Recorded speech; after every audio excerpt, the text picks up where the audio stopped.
looking like a ghost town on a moonlit summer night. Raindrops on the windshield, there's a storm moving in. He's heading back from somewhere that he never should have been. Alright, Titans, welcome back. We're on to episode 5 here with a little introduction from the man, the myth, the legend, Garth Brooks.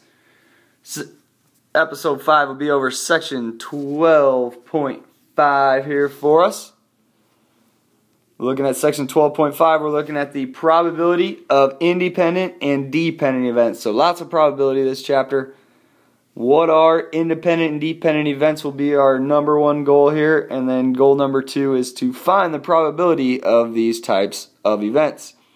So looking first at independent events. 2 events are independent if the occurrence of one has no effect on the occurrence of the other. So there's just nothing, they don't have anything to do with each other. If I just took them separate, they would have nothing to do. For example, a coin toss. If I flip the coin, that first one, I flip it, it's either going to be heads or tails. The second one is either going to be heads or tails as well. And it has no effect from that first one. Didn't do anything to it. So independent events have no effect on each other. Probability of 2 independent events here can be extended to probability of 3 or more. So even if you have like 5 independent events that have no effect on each other, you're going to do the same thing. What you're going to do is you are going to multiply the 2 together. The probability that both A and B occur is probability of A times probability of B. How do we know to multiply? It's that big AND word. AND means multiply. So find the probability of the first event, find the probability of the second event, and multiply. When we think about probability of those 2 coins, probability of getting heads on the first one would be 1/2. Probability of getting heads on the second one would also be 1/2. Multiply those together, multiply straight across, we get 1/4.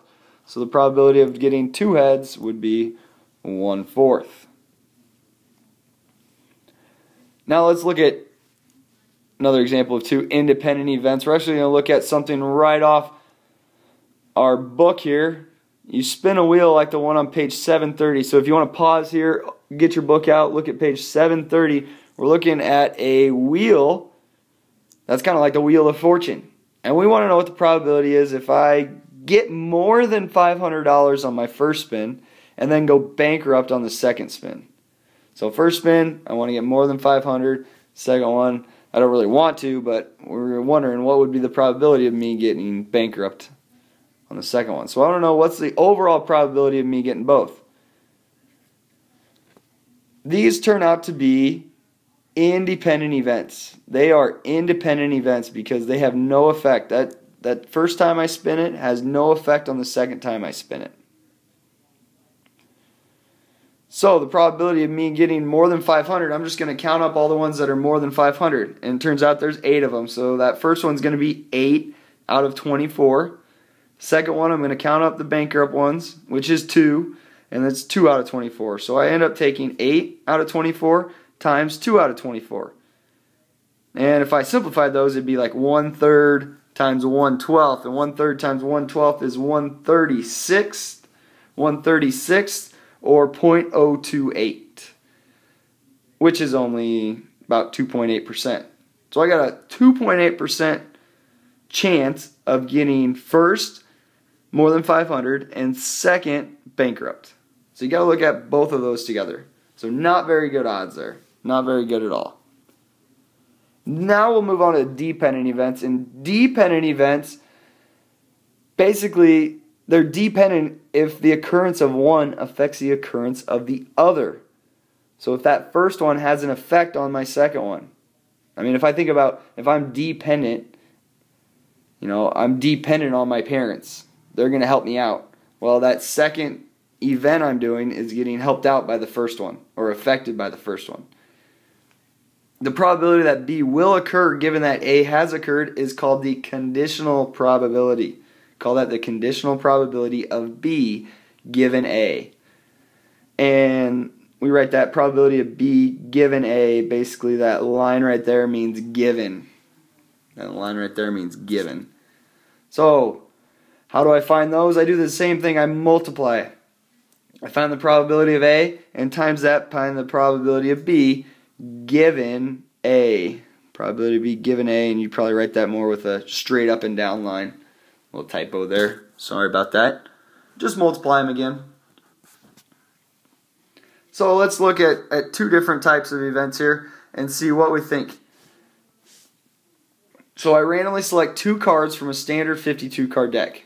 What's the probability that the first card is not a face card and the second card is a face card?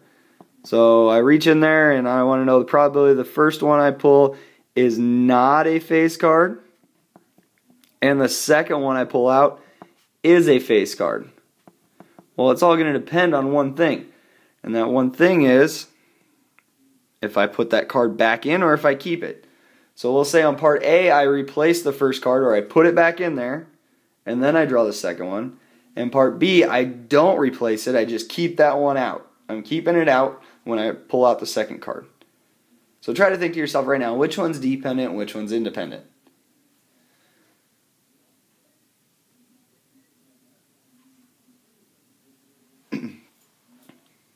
Let's look here. If we think about it, for part A, if you replace the first card, so I put it back in there, then they're independent because once I put it back in there, that first one had no effect on the second one.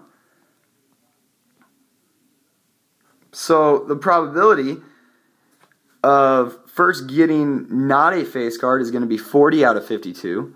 And the probability of the second one getting a face card is 12 out of 52 because I put it back in there, so there's still 52 cards in there.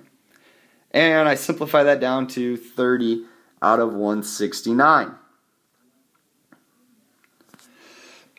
Which is about 0.178 or about 17.8%, 18%. Second one, if I don't replace the first card, so I keep that first card out. Well, the probability of A is going to be the same, 40 out of 52. But now the probability of B is I already pulled out a non-face card, so that's out, like a 2. So the probability of B such that A happened is only going to be 12 out of 51. Only 51 now because I kept one out. Multiply those, you get 40 out of 221, which is about 0.181. So the probability actually goes up if I keep one card out, which makes sense because there's less cards in the deck for me to get. They're still really close to being the same though. Independent on the first one, dependent on the second one. Well, if we look at more than one dependent event, let's look here at an example. You and two friends go to a restaurant and order a sandwich. The menu has 10 types of sandwiches, and each of you is equally likely to order any type. What's the probability each of you orders a different type? So we've got 10 different sandwiches, and each of us is going to order a different one. Let's look here. Let event A be that you order a sandwich. So event A is you order. Event B is that your friend orders a different one. And event C is that that third friend orders a different one from all of you. These events are dependent because they basically have something to do with the first one. If I'm first and I order something, the second and third person can't do that. So the probability of each one is going to be different. Probability of all three events here is going to be the probability of A times the probability of B such that A, and then the probability of C such that A and B. Well, if we look, probability of me picking out a sandwich is going to be 10 out of 10. I'm going to have my own choice. But once I pick one, it's only going to be 9 out of 10 for the second person. Once he picks one, it's only going to be 8 out of 10 for the third person. So then I'd multiply all those together, and I'd simplify, and I'd get 18 out of 25. 18 over 25 or 0.72. So there's a 72% chance that we're all going to get different sandwiches. Okay, so probabilities, finding them, multiplying independent, dependent events. This is the end of episode 5. If you got to rewind, pause, go back, look at those again, feel free. Be ready to show those probability skills in class tomorrow. And we got the Chapter 12 test on Friday. Be ready to rock and roll.